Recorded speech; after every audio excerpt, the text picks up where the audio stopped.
Hello and welcome back to Shining Force 2. In our last episode, we saw the opening cutscene where the jewels of evil and light, it's not even good, I don't think, it's like evil and light, were stolen, leading to the Tower of the Ancients opening, and demons possessed the king, and it was pretty bad stuff overall. And now the king is very worried about all this crazy stuff and wants our party members, who are basically little children, to go find a local historian in the next town over so that we can learn all about the ancient tower. So this is a pretty small opening quest here, but, you know, the adventure will become more epic as we go on. So let's head out of town. And before we go to Hawel, we're actually going to go pick up another secret item to the south. As I said in the last episode, I am using a guide. Just because there is a lot of missable stuff in this game. Another mithril, excellent. And I want to make sure we get everything. What happens if we try to go in here? I'm assuming it just kicks us out, but let's explore.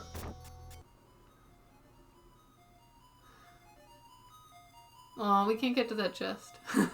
This actually looks a lot like the place where Slade was in the opening cutscene, though. So I'm wondering if that's where the jewels of good and evil were, or good and light, or dark, evil and light, or whatever.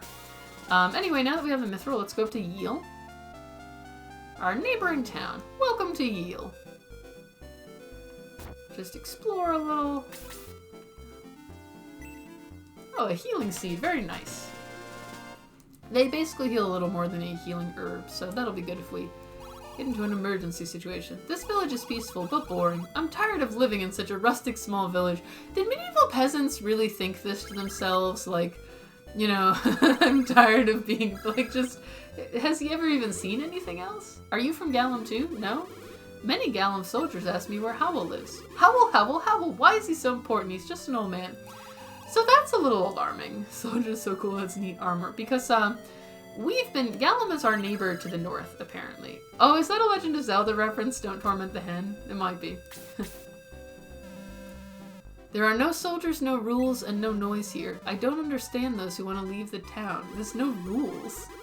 Young people nowadays don't know the value of peace. War is not fun, but they think it is. This game has taken some strong stances. So, I guess I can't play the piano. I have this vague memory in this game of, there's some part where you play a piano to unlock a secret. I don't think it's here, but I do remember that. So he actually lives to the northwest of the village, but we're going to explore first. Although I'm guessing things are not going to go well when we find him, because apparently the soldiers of our northern neighbor have also been searching for Hawel. Ecology. You came from Grand Seal. My son is working in Grand Seal. Do you know him? I don't think so. I once traveled to Galam and saw Mr. Lemon there. Mr. Lemon is the leader of the Galam army, but he's a very kind man. We are going to meet Mr. Lemon later, and I'm not sure how she got the impression that he's a very kind man. Let's leave it at that for now. Once you meet him, I think you'll see what I mean. There's just a cat wandering around here. Is that a party member up there? It looks like I think I see a party member. This sprite looks too detailed to be generic. Oh, and he's got a face portrait. What can I do for you? Oh, would you like to see my master? I am studying at his house. Please follow me. Ben decided to follow Kazin. Sir Hawel lives just outside of this village. Hawel is eccentric. He seldom comes to this village. Keep this a secret. I like the boy who's always with him. Lady, he's standing right next to you. It is not a secret. And with that, we're in a fight. Oh, it looks like our new friend isn't technically a party member yet, though. He's our first mage. Let's look at the map. So, again, I think we're seeing that this game, the maps aren't quite as ridiculously huge at this early stage as they frequently were in the first game. Let's take a look around. We got some slimes, more rats. This is where we're going, I believe. He lives pretty remote. Got some mountains here. Oh, and we've got the very first giant bat. This is a huge bat rather than a giant bat. They're probably going to be just as annoying in the first game. They've got good attack and they're fast. We're starting to see a few more enemy groups, but we're still mostly fighting random animals. It's so interesting to compare it to Shining Force 1, where from the very first battle we were fighting Runefaust's army. So there was a very clear, right from the start, we were under attack by an enemy force. Whereas here, it's a little more mysterious what's going on. There's been this strange storm. someone has broken, a random thief. Slade isn't part of any particular army. He was working on his own, you know, has broken into this ancient tower and, you know, there's a lot of doings afoot and we don't really know what's going on. So the conflict is unfolding a little more slowly in this game. One thing I read when I looked up a bit about this game ahead of time, so I have some idea what it was about before I tried Let's Playing it. And one interesting thing that I saw was that apparently the first game, Shining Force 1, is nowadays, like if someone was playing it for the first time, it tends to be considered pretty cliche, which is funny because when I replayed it, I was like, man, this reminds me of how just bonkers and really unique this game was. So to me, it's still, yeah, a lot of the things it did have been copied since then, which is probably why, you know, people are like, oh, I've seen this a million times, because it originated a lot of those tropes, but it did them with such style. Whereas this game, apparently, because it was pretty, you know, they sort of mixed it up a lot from the original and changed a bunch of things, is seen as a little more original now, I guess. But I do think that's one example of how the game designers and scenario writers definitely decided to go in a little bit of a different direction with this one. You know, rather than just kind of... And the first game's story, it's got all sorts of wacky details, but the story itself is pretty straightforward. There's an evil empire attacking us, trying to unleash the great evil that will destroy the world, and we have to stop them. And then, of course, it turns out at the end that, oh, a bunch of people were mind controlled, they weren't really evil, it was all this one bad guy. Which I guess at the time was... Maybe the mind control thing hadn't been done as much at the time. Nowadays, I feel like it is pretty common, but the plot was, you know, it's got twists, like, oh, and Kane is your brother in the Japanese version. And, you know, things like that.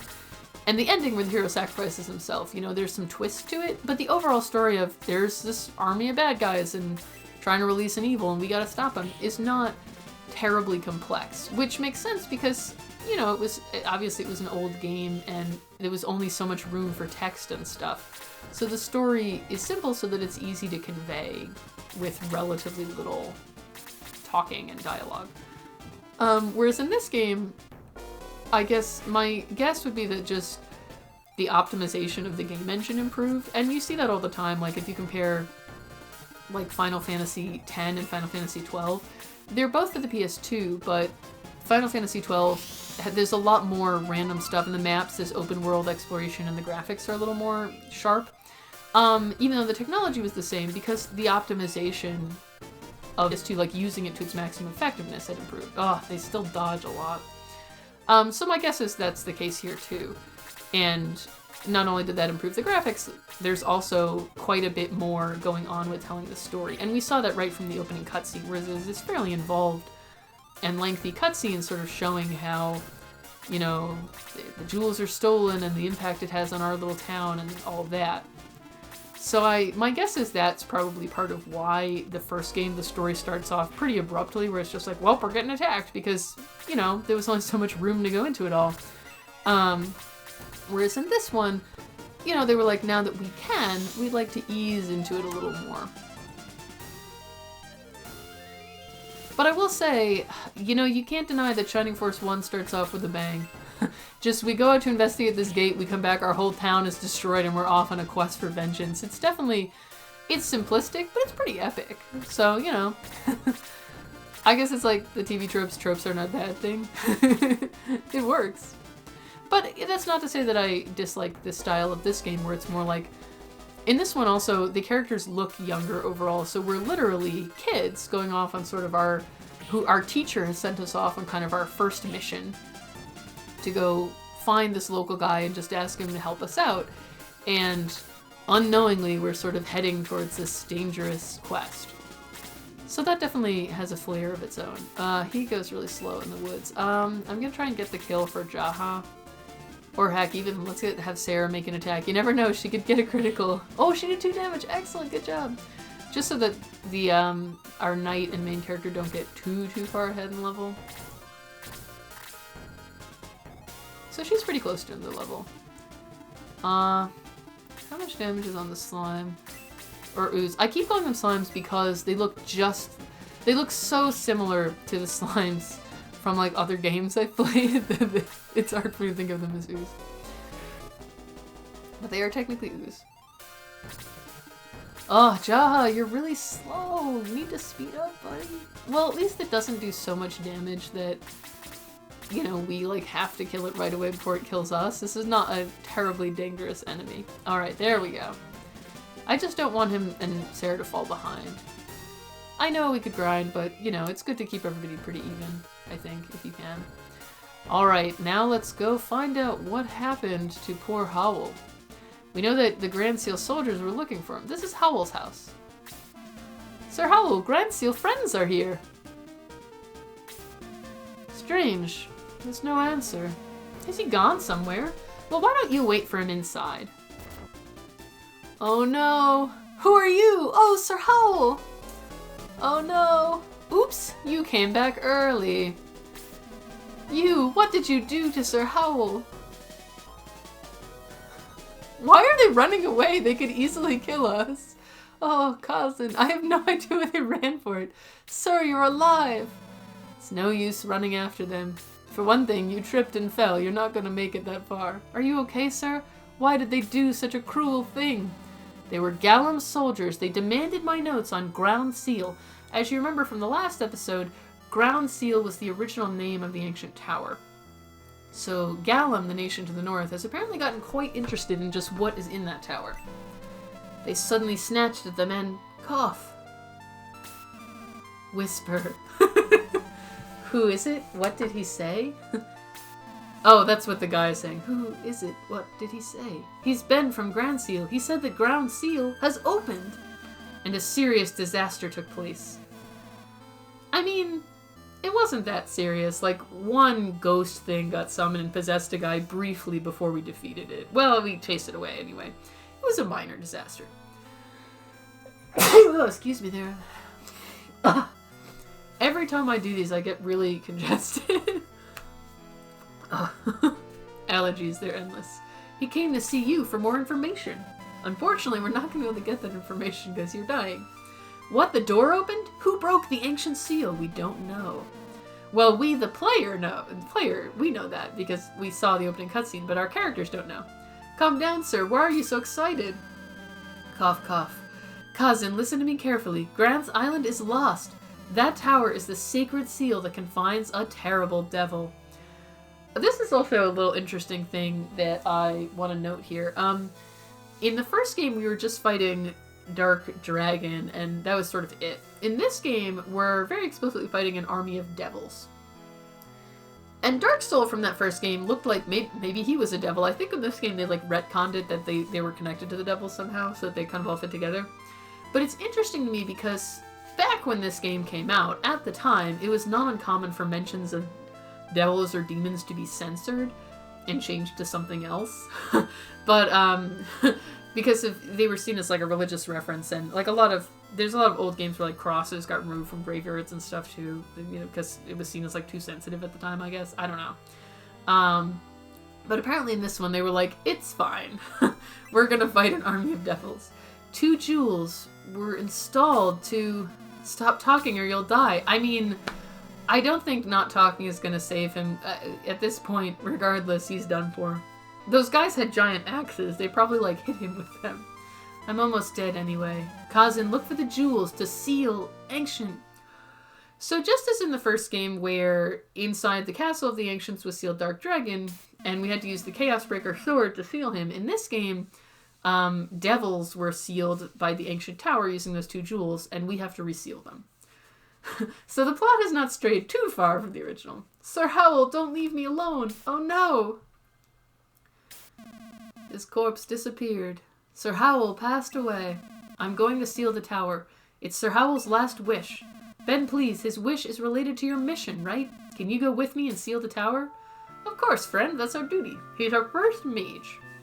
The mage's alternate promotion is to sorcerer, which gets spells that, I think they're like, they get more powerful when they're used on smaller groups of enemies. So they're like less powerful when they AoE, I don't know. And they like summon like Greek gods and stuff, it's wacky. We might keep him as a wizard though. He learns all the blaze spells. Now let's go to the ancient shrine. Well, first I'm gonna read all the bookcases. Sacred War, is that like the war to seal the devils? This guy was a historian. The Ground Seal. Man, can we read some of these books? They will help us a lot on our mission, I think.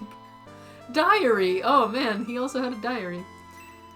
Living alone. Oh my goodness. Now I feel really sorry for this guy. He had a book about living alone, but then he chose to be a hermit, so maybe it's actually more positive. It was a book all about, like, you know, like a DIY kind of book about how to build everything you need. Maybe he loved living alone, because the town is right there. Study of the Tower. And this one... Mountains. He does live in the mountains.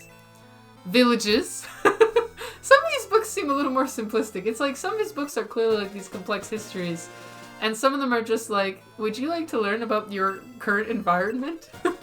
You can. Sadly, our heroes are too dumb to read any of the books about all this stuff that's very relevant to their quest.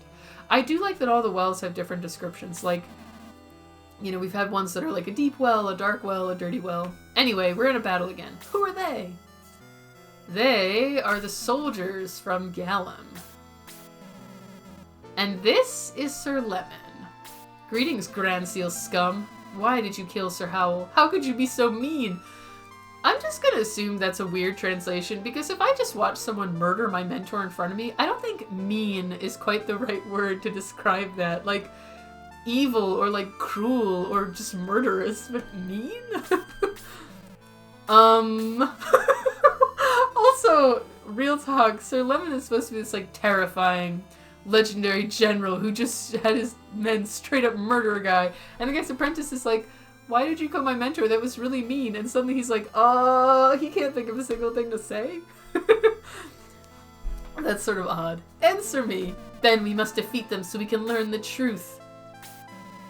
Capture them alive.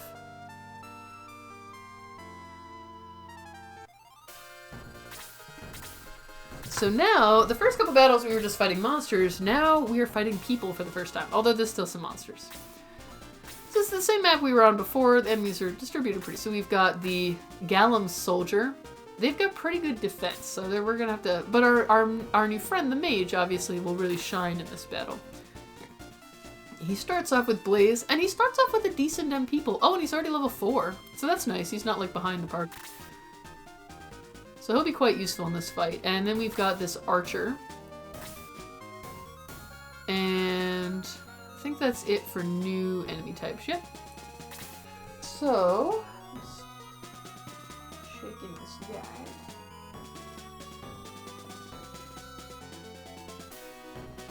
guy. I see. Basically, I just checked the guide to see if there's anything we need to find or anything, and saw where we're going next, and I was like, so that's how it is it? I won't give it away. But it was an amazing title. Oh, I did not think I could move. Oh, I like the sprite a lot, though. The mage sprite is pretty cool. Oh, they put people to sleep, really? Oh, that's bullshit. I don't know if it looks quite as cool as in the first Shining Force, where it was like, the cape is so fantastic, but he kind of has more of, almost maybe a D&D-ish, like, you know, low-level mage, kind of like scholar out exploring the world, which definitely suits his character. So I do like it. Man, it really does strike me how the sprites are all smaller. Or at least, maybe I'm imagining it, they look a lot smaller, or at least a little bit smaller to me than the original game. Where they were, and maybe that's because in the original game, in order to make them graphically detailed enough that you could tell what they were, they had to be larger because of, I don't know, maybe engine limitations or something. So then, in this game, when the optimization was better, they could afford to make them a little smaller. Maybe, I don't really know. I have always heard that, most art looks better when it's reduced slightly, like it's a little smaller in size, so maybe now that they decided to do that to make the sprites look a little sharper. Oh good, he woke up. They'll look very nice. I guess the way I'd put it is, the sprites in the first game are a little more cartoony, in a way, because they're large and colorful, so they have that sort of like, you know, comic book kind of look, like they sort of pop off the screen. These are more like just illustrations. I wish I knew more about visual arts so I could like express this idea better. I don't really have the vocabulary to explain it, even if I can observe that there's a difference. I don't have the knowledge base to really describe it in a very meaningful way, unfortunately. It's not my profession. Alrighty. But our party is filling out very nicely. You know, we've got a knight, a warrior, main character, and now we've our healer, and now we have a wizard. Gotta have a wizard. Yeah, I'll have to think carefully about which wizard I want to promote to sorcerer. You get one sorcerer also later in the game. Oh, the casting animation is pretty cool. It's like, oh, calling down fire. Because you only get one of these sorcerer promotion items. He gets Blaze 4, which would be really useful, but, well, we have a long time to think about it. The thing is, apparently, according to the guide I read, if you wait to do all the special promotions, some of the items you don't get until fairly late in the game, so there is the trade-off that, you know, you can get these cool promotions, but you have to have your characters unpromoted and weaker for a much longer period of time. So there's definitely a trade-off there. I think I'm going to have him go at the archer, just so we can kind of get a stat.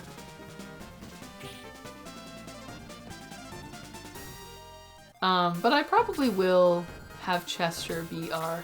I will say the alternate promotion for the knight fascinates me, because if you wait long enough, you can get an item that lets you promote him to a Pegasus. So again, it seems less like promotion in the sense of like being given a new job or a new title, and more like Pokemon-style evolution, because he's literally growing wings. He's turning from a horse to a Pegasus. Which, like, is like mind-blowing to me. That's his promotion, is he turns into a different species. But I'm told he is really good if you do that. And of course we're gonna try and get Sarah the Vigor Ball, because Master Monk is apparently really good also. She can't get close enough to heal anyone, so she'll do like 1 damage, but whatever. That was a critical hit. Oh, nice! That was, apparently she just needed a tiny bit more. Oh, and she got Detox. That's at least, not that we get poisoned all the time, but it's nice to have when we need it. And apparently the nice thing about Master Monks is they retain all of their spells and MP and stuff that they would have got as a Vicar, but they can also attack, and they're really strong. So that'll be cool. And they have like a cool animation where they like are doing like kicks and stuff. So it'll look neat. Our party is growing nicely.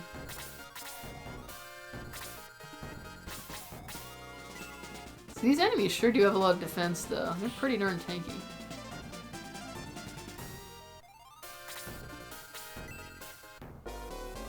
And sadly, just as in the original game, it is taking us so long to walk through all of this grass. Alright, let's have her heal up Ben. Every time she gets more MP from a level up, it basically makes it easier to get her additional level ups, because every time she heals, she gets experience. So hopefully this will be a positive cascade effect, you know, where just... every level makes the next one easier. Ah, they're so... man, Ben is a little weak. That was a critical hit, and we did not do very much. We're making progress. A little slow, but we're getting there. I'm gonna try and... yeah, let's feed him to Kazin. He's level 4, but, you know, we're already leveling up past that, and I do like to make sure that the mages and healers, you know, they're never falling behind, because... oh, he already got Blaze level 2, that's so excellent! Because, you know, the larger their MP pool is, the easier their life is. So, I'm definitely gonna try and always get them heals. She's only got one more heal. I think I'll try to give it to Chester.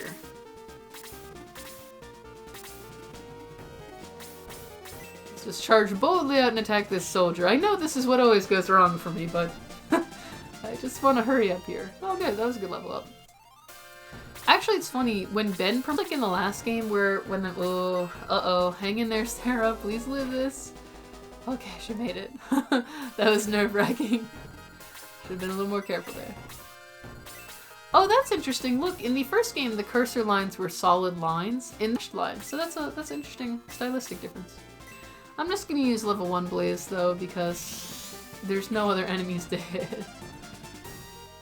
Okay. What was I just saying? I was literally just saying something and then I got distracted. Oh right, in the first game when the main character promoted, his portrait changed, like his hairstyle and clothes changed. It does in this one too, and it looks like he ages like 10 years, so he also appears to have done a Pokemon style evolution. Oh, now she can heal herself. That worked out nicely. So it's it's super weird. I actually don't really remember what the promoted sprites look like in this game, whereas with the first Shining Force game, I actually roughly remembered for all of them, and part of that is because they're more similar. Sword of Hasia is graphically pretty similar to the first game, in the style and stuff, and some of the sprites are really similar also, so I remembered that a bit better. This game I really don't, because I think I played it like once, and I never finished it. So it's all much hazier. Oh, man, the stat effects on these bats are really annoying. I don't think Detox cures sleep either. I think you just have to wait. I don't think Jaha's gonna be a permanent member. I feel like I never use the warrior characters because their movement isn't very high and they're always just a little too slow. And like you have other melee fighters who don't have those. So I'm kind of like, why keep them? Chester, I think we'll definitely keep until endgame. Sarah is going to be our only healer for ages. So she's staying. And Kazin probably also, because I always like to use the mages, and Blaze level 4 is quite a good spell, so he'll be good. I may keep him as a wizard. I may not, maybe I'll make someone else a sorcerer. I'll have to think carefully about it. He's still sleeping. Joy of joys. I don't want to move him forward because, I didn't want to move Kazin forward because the archer would have been a threat to him. Wow, the archer's attack animation is very weird. It looks like he's barely pulling the bow back. He's just like slightly pulling it and his elbow is just all scrunched up by his side. He just looks like he's curling himself. Oh, he's dodgy.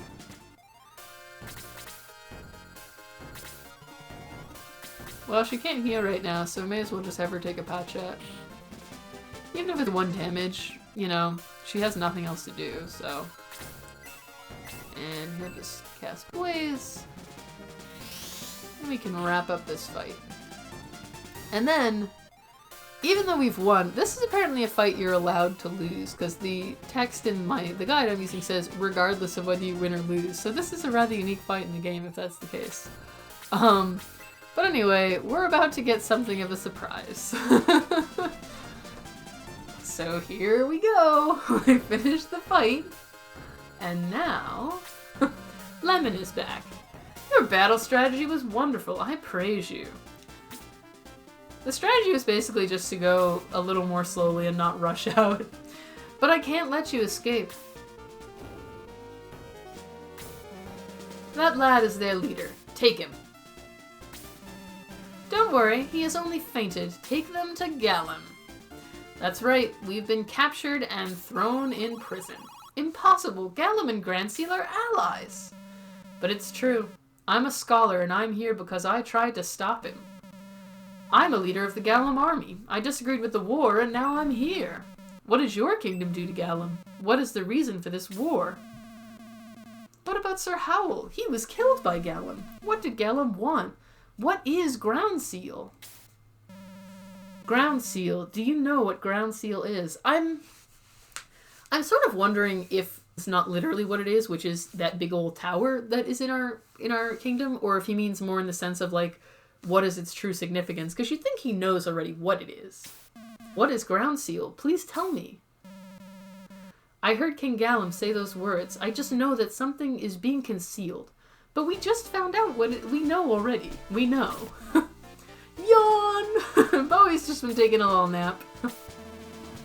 Ben, you finally woke up. We're talking about Groundseal. Please, join in. Apparently this prison, I'm assuming Sarah is being kept in a different cell because it's, like, separated by gender. We're talking about Groundseal. Please join in.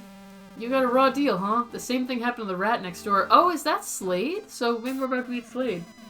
Hey Ben, King Galam also knows about Groundseal. Oh wait, apparently the prison isn't split up by gender, and there just wasn't room for all of us in this cell. Hey, don't interrupt. Sit down next to me. Oh, I see. I just had to stand in this spot. What's wrong with the seal? Somebody broke the sacred seal? We're not sure. It seems that somebody stole the 2 jewels. Oh, Slade must feel really guilty.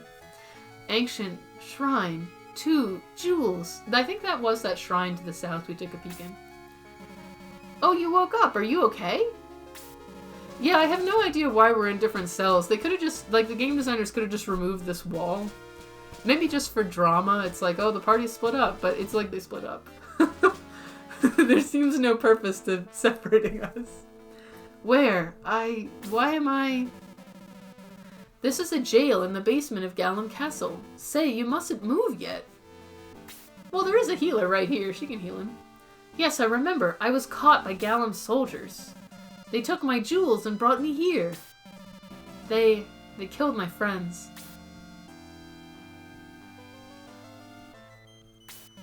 Ouch, I can hardly move. Stay here for a while. You need to rest. I don't think he joins the party until quite a bit later, though.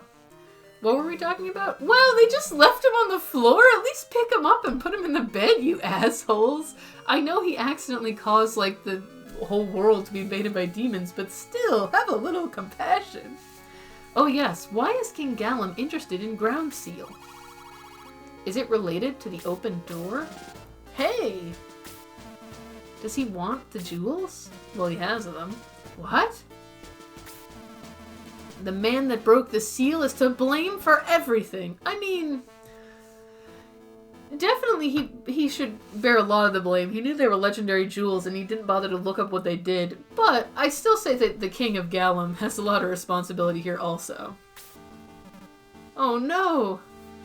It's weird how sometimes Slade gets his face portrait and sometimes he doesn't. Are you okay? You know something? Nope. We can't stay here. We must escape. I know, but how can we open that locked door?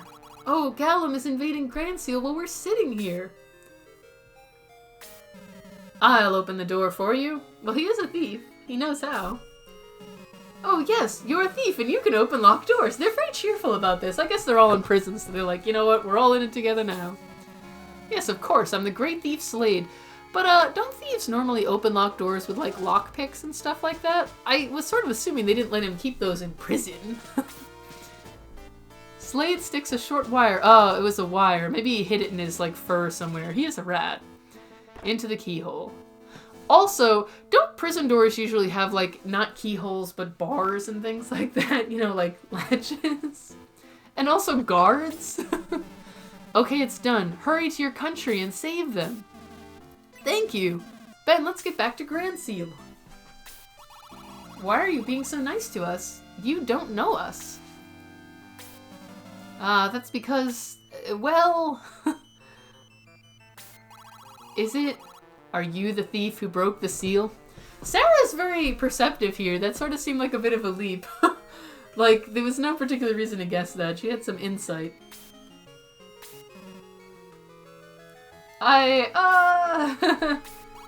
You are! Hey you, do you know what you've done? Sarah turned hostile. A big problem was created because you stole the jewels. Jeez. Sarah, he's wounded. Don't beat him up too much.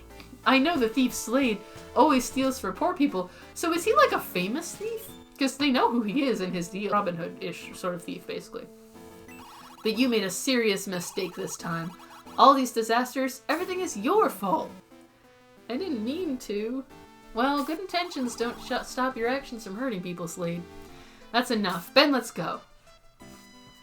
And now I have the whole darn party following me around. So weird. There are a lot of Galam soldiers upstairs. You still want to go? I didn't mean to. He's not going to join the party for a bit. He's injured and consumed by guilt. You're so brave. Good luck. This guy also is not going to join the party. He's just a generic soldier. Wait. Oh, maybe he is going to join the party. Maybe? You'll be captured if you go that way. I know this castle very well. I know a shortcut. Oh, maybe he just helps out here. Slade pulls up some tiles with a short wire. How did the wire help him pull the tiles up? They're heavy. A wire could not have done that. What is the wire made of? Okay, so I guess he doesn't join. He just helps us escape. I didn't mean to. You're right. I did it. But I didn't know all this would happen. Please take me with you. Oh, he does join. Okay, good. Ben decides to take Slade with him. Thanks. I promise to help you.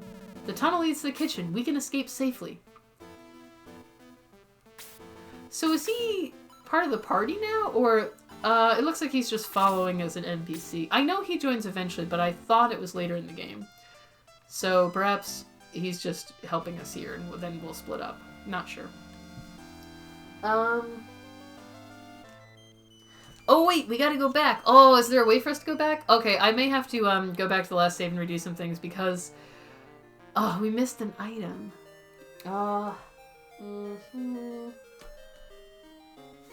Okay, I should have read ahead further. Apparently we missed an item called the Chirrup Sandals. I'm guessing there's some sort of stat boost or something, but you know, we'll live. But more importantly, there is a piece of mithril here. Like, without a guide, think how hard it would be to find that. We're gonna have to drop some items, too. We have so many medical herbs, it'll be fine. Can't wait until we get the caravan. Oh, I'm so sad that we missed the Chirrup Sandals. I should have investigated more thoroughly. I forgot that the prison counted as its own room, and I should check. But I'm glad we didn't miss the mithril. That's truly irreplaceable. Maybe we'll get to go back to that room and grab him eventually. Who knows? Inside Galam Castle. Okay, so it looks like there's actually nothing here until a bit later, and also this battle. Using a guide to go through this stuff is kind of hard, because like you get into the game and you're like, oh yeah, I'll go to the next section and forget to check the guide. I do anyway, that's the kind of player I am.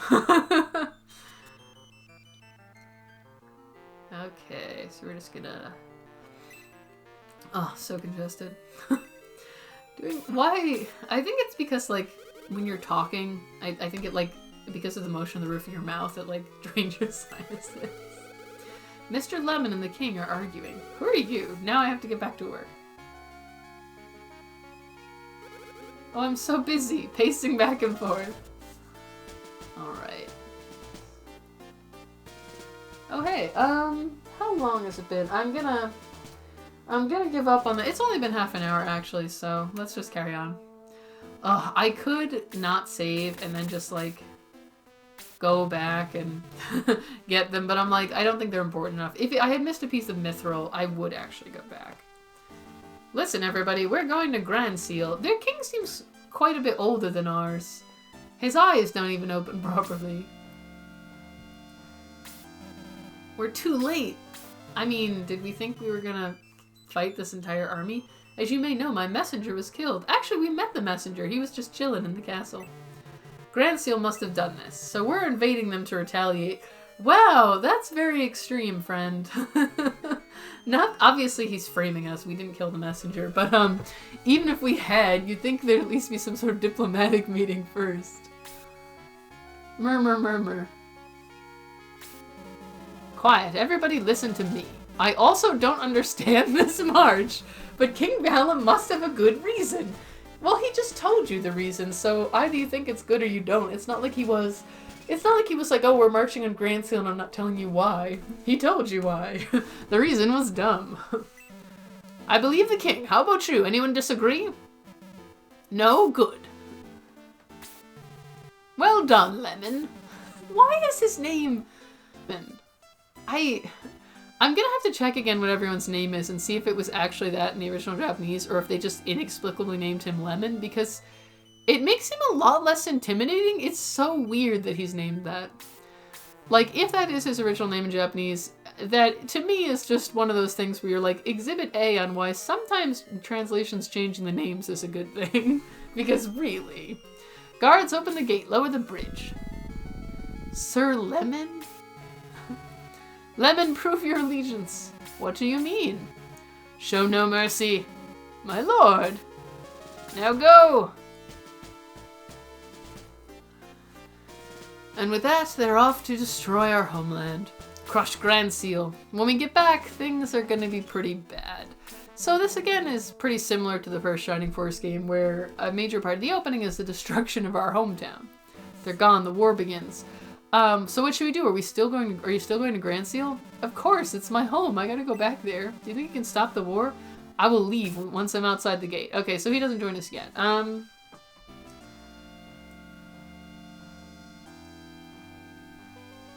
seems to be a battle in this castle, though. let's explore a little more. Oh, I guess we found the battle. How did you get out? Wow, great jewel. Oh, this? The king gave it to me. Because you captured that rat? So the king captured Slade and got the two, like, magical legendary jewels, and he was like, hey, random nameless soldier, why don't you just keep this one? He was so kind to give me one of the pair, the Jewel of Light. It's like, that's very weird. How did you escape? This guy is still stuck on that. Intruders, arrest them. Okay, so this is our first indoor map. I guess other than that shrine at the beginning. It's rather small. Overall, the maps in this game seem smaller than the last one. Let's see. Oh, we have a new enemy here. A Galam mage. Not sure what's going on with his face. Does he have 3 eyes? He has blaze, basically. Oh, and he has the upgraded staff, too. We don't have that yet. And this guy's new as well, the Galam Knight. Basically, they're these centaurs. You can see they have a lot of attack.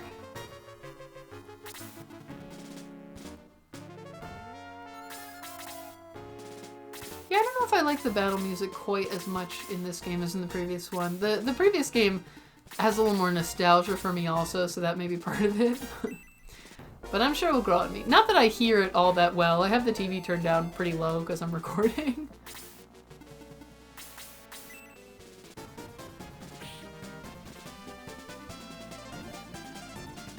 L6, very good.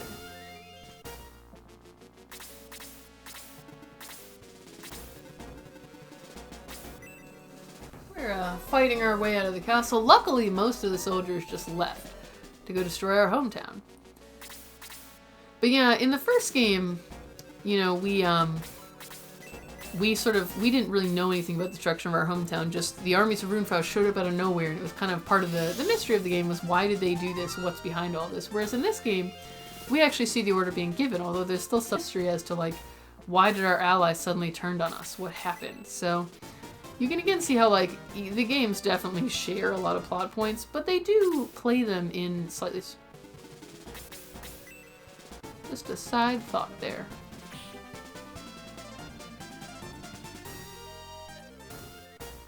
I'm assuming that just as in the previous game, it's ultimately going to turn out that everybody here was mind controlled or whatever. So the king was not actually evil, just some, I don't know, demons or whatever made him do it. And to be fair, we did already see in the opening part of the game that there are demons that can possess people, which is what happened to our own king. Although he seemed to just turn like berserk. He didn't just, he wasn't like coming up with complex evil plans or anything, but you know, maybe there are others that could do that. So it's kind of like, yeah, we should probably be less surprised in this game if demonic possession turns out to be a major part of what's going on, because the game did establish it pretty early. So like, at least the writing has set it up well. If I remember correctly, we don't have a long-lost brother in this game, unlike the previous one. You know what the funny thing is? In Sword of Hasia, you're also amnesic and are one of the villain's long-lost brothers. He's not being mind controlled, he's just like he's a double agent, but it's kind of funny that they literally went with the exact same thing, where it's like, you have amnesia and the villain is your brother. But in this game, apparently they were like, we gotta mix it up.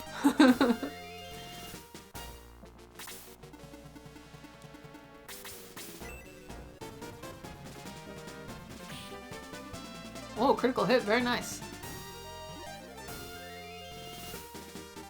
Getting levels, it feels like we're getting levels really fast. Oh, but you know why that probably is? Because like I said in the last episode, in the first game, 20 was the cap until you promoted, but in this game, if I remember right, the cap is 40. So it does kind of mean that you would have to level up faster to make up for that. Otherwise, it would just take way too long to get there.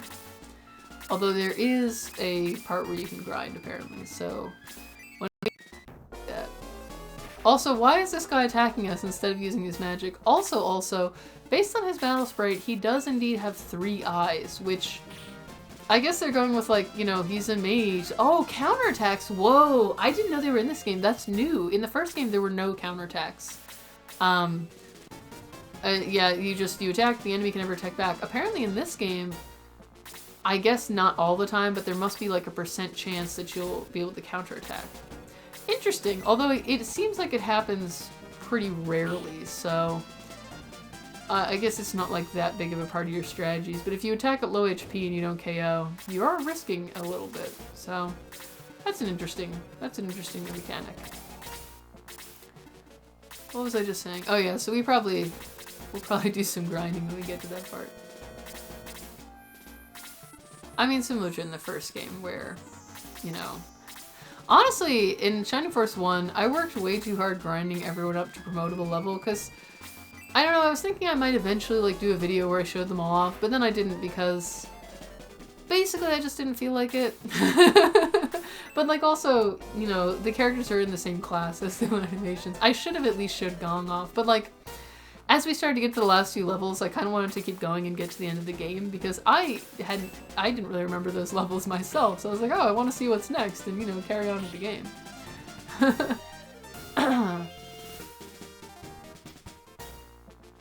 This game is much longer, though, so there'll be more time to show off everyone.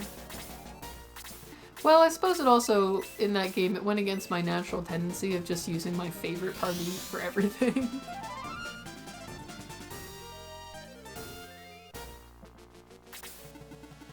Alright. I just want to, she's doing, let's check how everyone is doing level-wise, actually. So he just got 7. Oh, Sarah, it is hard to keep the priest up in level, but the thing is, if I'm careful to use all of her X to heal every time, then at least she'll steadily go up in level. So, you know, it's harder for her to get kills, so she can't necessarily rapidly advance like all the others, but hopefully she won't fall too far behind.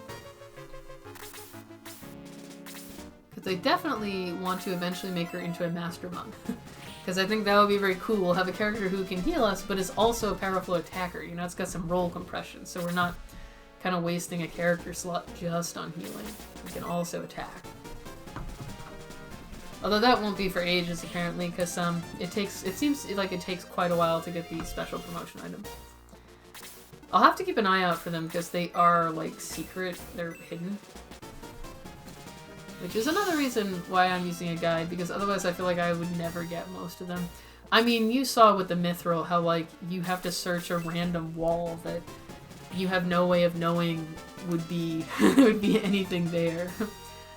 Just, they're pretty obscure. Old games did that so often, where, like, I think part of the idea was that way, if enough people played it, maybe, like, 1 or 2 people find it. Like, you know that one friend who finds it, and then you're like, oh no, I gotta try this, and it gives the game, I don't know, maybe more like buzz or whatever, maybe more longevity, because you spend so much time searching everything.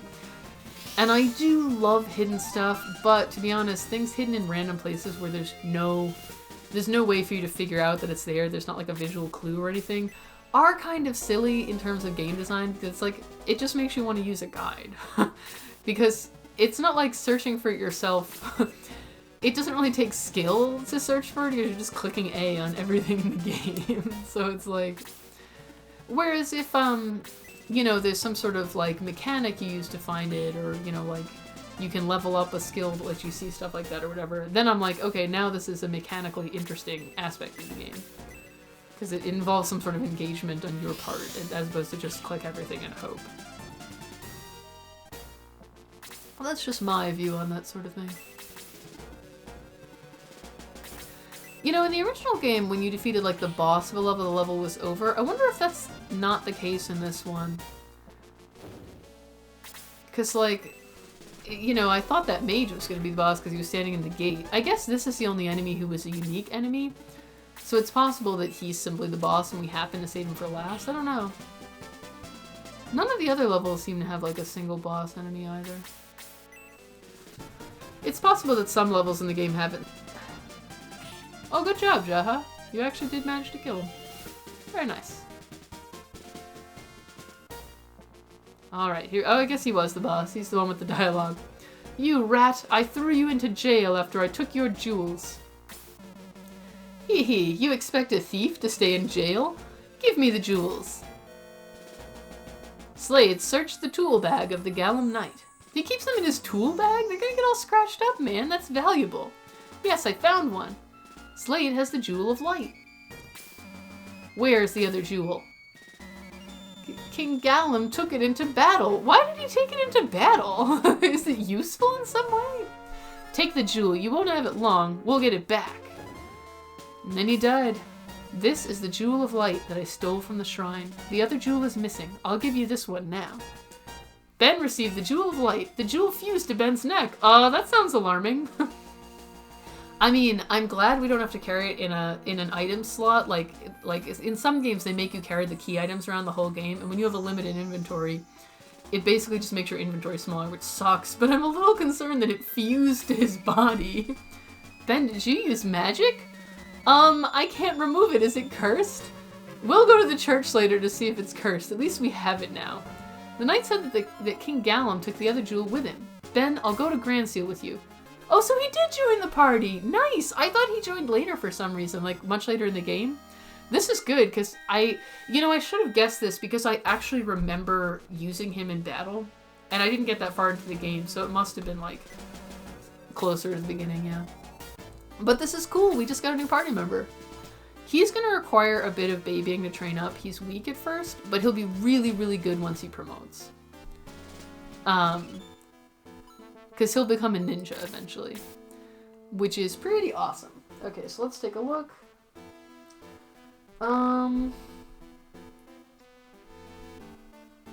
Apparently we can sneak into the weapons store and find some medical herbs. Let's chat with everyone. It's true that the messenger met with an unnatural death, but that doesn't mean Grand Seal did it. Oh, he did die. I wonder how. Why is King Galam so impatient? Because he's looking for an excuse to kill us. When the messenger was found dead, the king suffered a great deal of pain. Thank goodness he recovered quickly. Ah, I see. So it seems like what happened, based on what happened to our king, where he fell down and was in pain, the gizmo, when we drove it out of the king, he must have possessed the Galam messenger. And then when the Galam messenger reached the king, he left the messenger's body, killing him, entered the king, which caused him to be in pain, and then he is now possessed. So that's what I think is going on here. It's Grand Seal's fault. I believe in my king. Interesting, interesting. You know, you'd think our party members would, like, pick up on this, because we saw what happened to the king. King Galam changed when the messenger was found dead. He groaned and suddenly opened his eyes. Terrible, so terrible. His face was not human. I'm sorry, please forget about it. I don't want him to kill me. Like, I really think our party members should be able to put this together. They know they know about the gizmo. A book, Soldiers. The king likes to read this book, this very broad, generic book just about the concept of soldiers. Reading habits of the monarchy. They're not very good.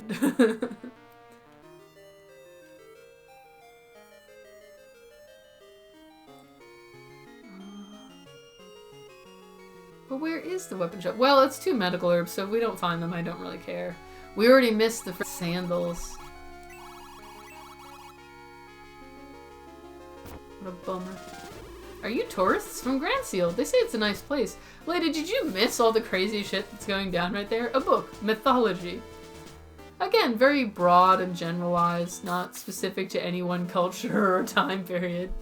The area north of Galam is a wasteland. I heard that many monsters are wandering around there. What do you got to say? I'm writing in my diary. I'm writing about the day when the war between Galam and Grand Seal took place. A record must be kept. It's interesting that he didn't say the day when the war started. He said the day when it took place. So does that suggest that we're gonna, like, be defeated in one day? A book, Joy of Fantasy. I guess our kingdom isn't very militarily powerful. We've been at peace so long. I heard the Princess of Grand Seal is very beautiful. I hope to see her someday. I believe she's going to be kidnapped by your nation pretty soon, so you may have that wish granted. The princess, if I remember right, basically spends the game being kidnapped, and we have to rescue her, and eventually I think she, like, ends up in a coma, and we have to wake her with the kiss of true love. We never open it. What's it for, then? And then we marry her, because, sure. This random stranger that we've so, like, it's not even just a political marriage, like, he apparently actually, like, loves her or whatever, even though they've barely even met. Oh, this is... Oh, yes, yes, we can go back! Do you realize what this means, friends? This means that I can finally get the shoes. This is the item we missed before. I'm glad I didn't bother to replay a bunch of stuff. Let's go check it out. The Chirrup Sandals. Are they equipable or are they an item that you use? Oh, they are equipable, but what do they do? Well, let's not equip them just yet. We'll have to figure out what they do. I don't think they're cursed or anything, but I have no idea what they're for. Maybe they, like, have some sort of, like, cast a spell or something? They're cool anyway. They look unique. I'm really glad we were able to go back and get them. I was so bummed that I failed to realize that we needed them and didn't search. I want to go on a trip around the world, but the north gate of Galam won't open. I don't want to live my entire life on such a small island. Oh, that north gate must be the one that connects to that wasteland to the north. Young men like you are not my guests. Go away. The bar. We're too young to drink. But apparently not too young to go into battle. Oh, the bronze lance. Oh, we definitely want some of this stuff, but the problem is the inventory space. Let's shuffle some items and or sell some things. I guess first let's sell everything. Oh wait, that's not what I wanted. That's repair. That's not what I wanted either. In the other game, sell was on the right, so it's like total habit now. Alright, now Sarah's got an upgraded weapon too. And I guess for Chester, I'll just... Oops. I want to open the menu. There we go.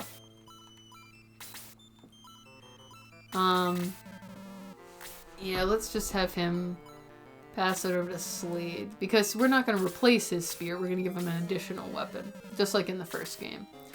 Where we always had the 1-2 range weapons and the more powerful, just melee ones. Okay. Kazin. Oh, he needs one too. I forgot that he already had one.